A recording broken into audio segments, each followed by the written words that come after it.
Alright everybody, welcome back to We Play Games. I'm Walker and here we are playing Victoria 3 as Haiti in Liberty or Death. This is episode 3. We're aiming to ban slavery in the world, but we are having some snags along the way. The UK, for instance, whose market we are in, because we are a protectorate, has subjugated these guys down here, and the US is intervening in our ability to get out to Uganda, and they've picked up Zanzibar. So there's some pretty interesting things that we need to do moving forward, but one of the things that we definitely want to do right now is just start incorporating some of our subjects. Right now we only have 2.79 million pops. That's just not enough.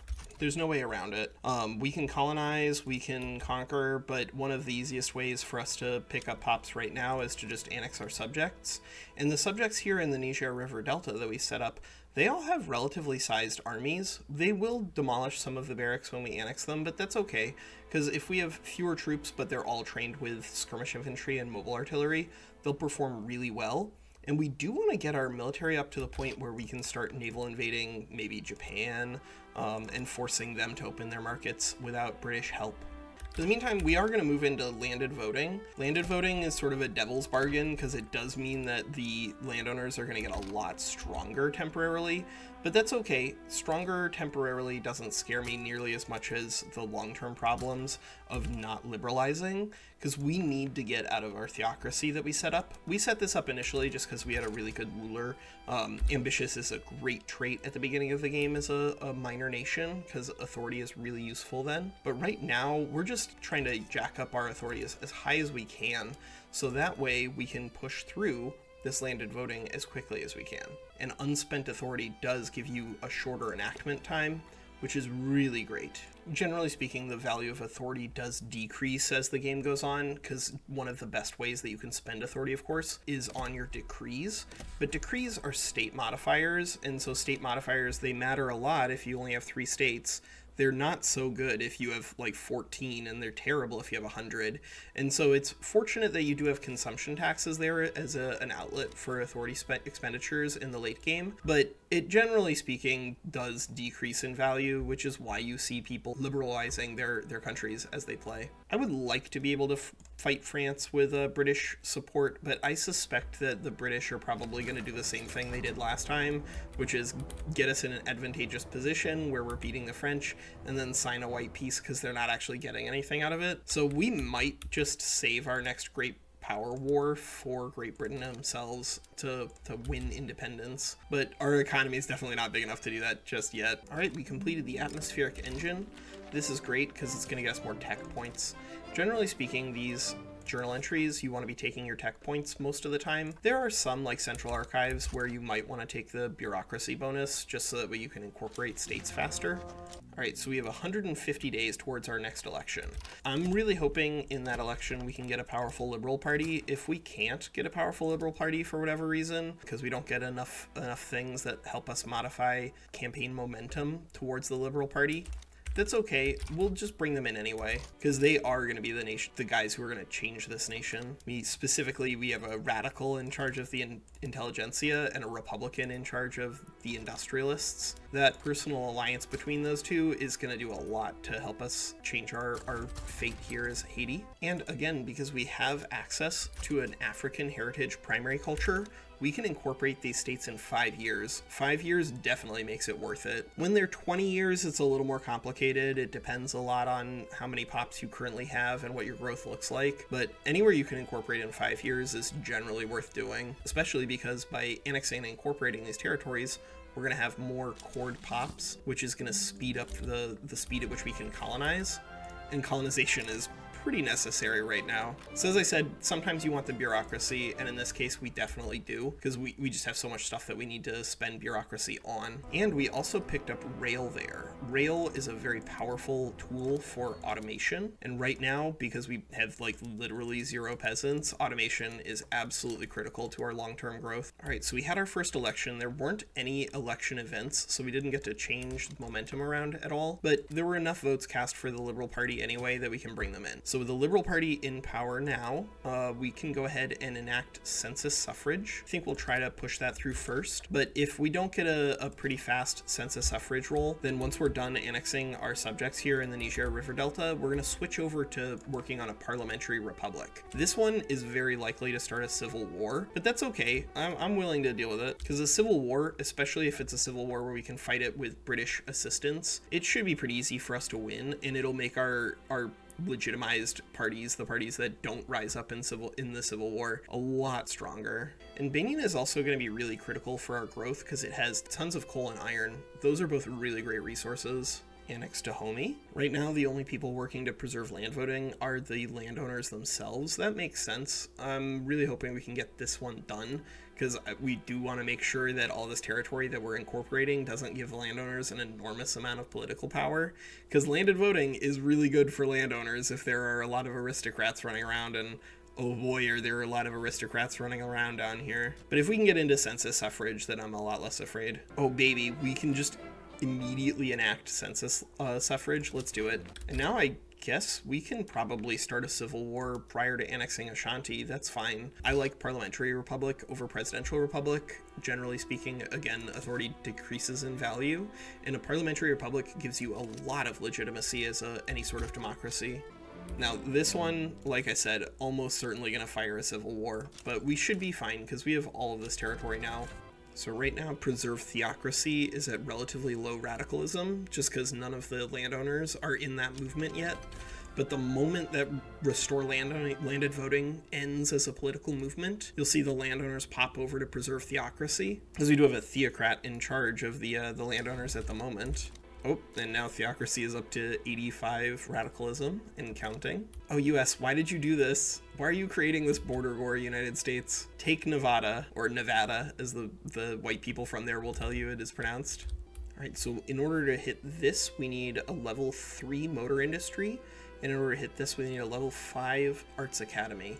So we should try to prioritize slotting those into our build order somewhere along the line. We're also going to put down education access decrees here in addition to violent suppression, so that we have a little more literacy out of these pops. We haven't had them under our control for very long, and the institutions are scaled in based off of how much incorporation they've actually acquired. And so in order for this place to have access to education, we do need decrees in place. And we do want the Niger River Delta to have as much education as possible, because that's going to be where a lot of our pops are for the immediate future. Is this restore landed voting movement actually just going to hang out here and prevent a theocracy revolution? That would be interesting. The preserve theocracy revolution is building in the background. I would like to fight them though, because that would be really helpful to our legitimacy as an intelligentsia industrialist party here. Well, we got the parliamentary republic anyway. I guess we'll go and press freedom of conscience now. All right, restore theocracy is at 233. There's the revolution. Oh, it looks like the revolution is only here in Central America. That's really great for us. We didn't get to fight the landowners in this revolution because they weren't a part of it, but that's okay. Ooh, we got Marketplace of the World. All right, so we are going to be mostly doing imports, it looks like. So we'll just increase our import trade levels that we can get. And who knows, maybe we'll get another revolution in favor of preserving state religion. But I don't think they're going to be able to fire. And once we're done with this first religious revolt, we're going to see the cloud of the associated IGs crash, which means that moving forward, we'll have a lot more legitimacy in government. If we can get up to a righteous government pretty quickly, that'd be great. Yeah, the British might be annoying when we're trying to do offensive wars, but they seem to be pretty content helping us out in this defensive war, which is pretty nice. We got freedom of conscience through. Awesome. I mean, if we're out here radicalizing people anyway, we might as well really go for it. Let's enact propertied women. All right, we annexed the Haitian religious revolt. That does mean that now this restore state religion revolution can potentially fire. If they do, that's okay. And this would be great, because it would be another way for the landowners to get involved in a civil war and get us a little more legitimacy here. If we can get up to 100 legitimacy with II government in 1860 as Haiti, I'll be pretty happy. Oh yeah, sure, you can build a university in Nicaragua. We have enough money now that we can absorb free universities. Oh no, Francisco de Rojas became a bandit. Ah! That means we're gonna have a much slower infamy decay, so we might need to do something about him. but at least it gets us a little more authority for a short period of time. And what the heck, we'll go to migration controls. No migration control should really help us out. Oh my god, there are peasants in Santo Domingo again? I can't believe it. All right, we're up to 99 radicalism here on the Restore State Religion, so we'll probably get another civil war momentarily. Yep, 100. Are we gonna see the revolution break out? The revolution is upon us. And as it turns out, their capital is indeed in Santo Domingo. So we will send our troops there to this front to hopefully just smash the revolution in its tracks. Oh boy, our money is going to get burned up during the Civil War, though. So we just withdrawn all of our authority from our territories and switched it all over to consumption taxes. As long as we can win this war quickly, it shouldn't be a problem. But if we have to fight this war for a couple of years, then it's going to be extremely expensive. Unfortunately for us, it doesn't look like the British are actually going to send any troops over to fight alongside us, so it's going to be just down to Haiti, and we lost most of our incorporated territory here, so our tax base is pretty non-existent at the moment. Alright, yeah, looks like we are going to be able to just march straight through the Haitian revolutionary territories and help crush anyone opposed to our new agenda. And this is going to be a pretty new agenda for us, right? We've got some pretty dramatic changes here, and they are only beginning. We can even bring the trade union into government as part of the Radical Party and still have 100 legitimacy here just because they got all of the votes in that last election. Great, we've managed to reconquer our revolutionary territories. Although it is going to be annoying that Bandit, with our new leader, is going to make it difficult for us to bleed off infamy. I think it's worth it for us to put our infamy to work. We've just been burning infamy all episode. So let's see. Let's go ahead and annex Ashanti. We should annex at least this entire territory. Ooh, the Netherlands jumped in on Ashanti's side. Well, I mean, that's fine. We'll demand war reps from the Netherlands. Ooh.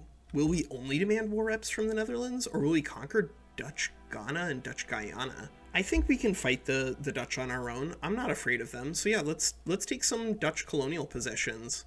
Let's take Dutch Mauritania, because Dutch Mauritania is going to get us through to Fudotoro. So the Dutch unwittingly gave us an out here to get into our chosen territory. And we'll take Dutch Guyana too. Why not? It's there. All right, we got no migration controls. Awesome.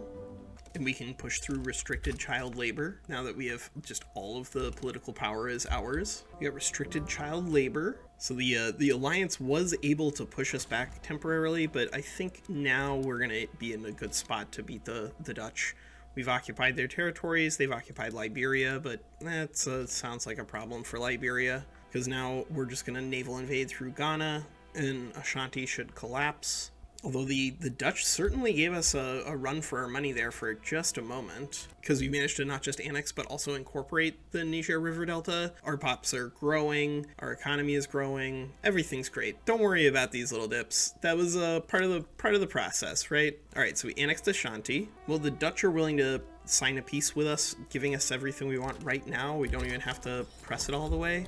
Awesome. So we annexed all of that territory.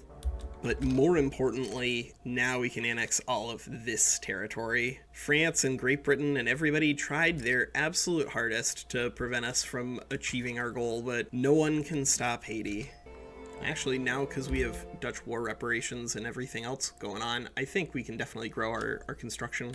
Unfortunately, as people regain their clout here in Haiti, it's going to be impossible for us to remain as a righteous government forever.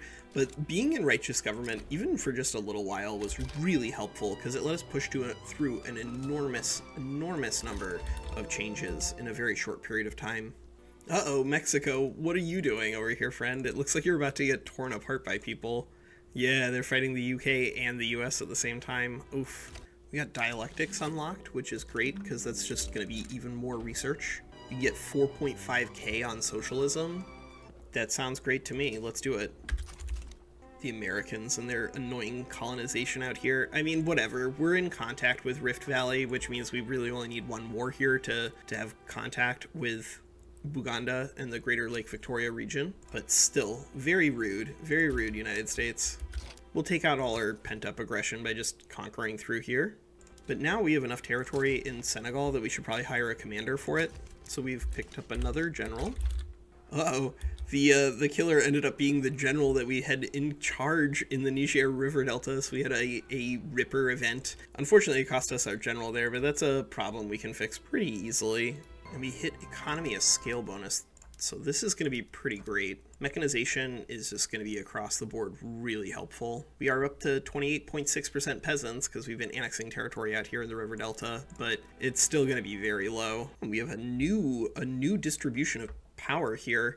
We have a really powerful, air quotes, liberal party here, but it's because there's a reformer in the Catholic Church and there's a reformer in the armed forces, so we may end up with a dramatically different government after this. And now, having conquered all the way through to Messina, we can do what we were planning to do a couple of decades ago and take eastern Mali. Eastern Mali is going to be a pretty nice little thing for us, but again, do not discount the fact that we've just picked up 12 barracks in Senegal. Our army is going to be way, way bigger at the end of this episode than it was at the beginning. We had 16 troops directly under our command at the beginning in 1856. Now we have that many in simply one commander. This isn't helpful for our convoys, mind you, so we are probably going to need to take the next episode to do some puppeting or treaty porting in the world. But then after that, I think we are going to need to fight the British to gain independence, so we're going to come up with a good way to fight them, pound for pound, which, hey, we're up to 20 million GDP now. That doesn't put us in line to fight the British, but holy cow, that's a big growth for us. This isn't even our final form. We're not even on very high taxes just yet. Because I don't know, yeah, our government's about to explode. That's going to be the big issue. But we can create a really high legitimacy government here because we are a parliamentary republic by just bringing the Liberal Party in. The only thing we're doing here is kicking the Free Trade Party out, really, and replacing them with a more populist government. And now we're up to 74 legitimacy again. Great deal.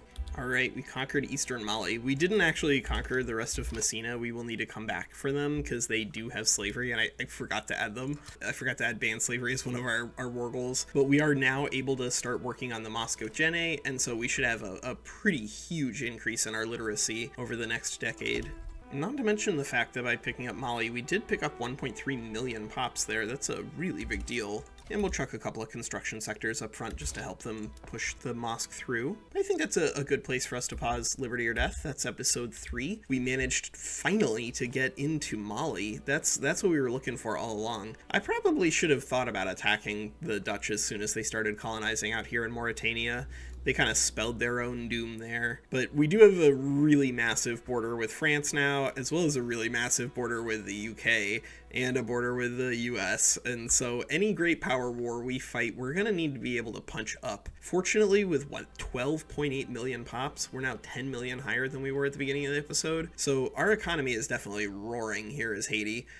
We are a lot smaller than we probably should be in terms of overall power and prestige in the world, though, because we are a subject. So we're probably going to want to be able to break free soon.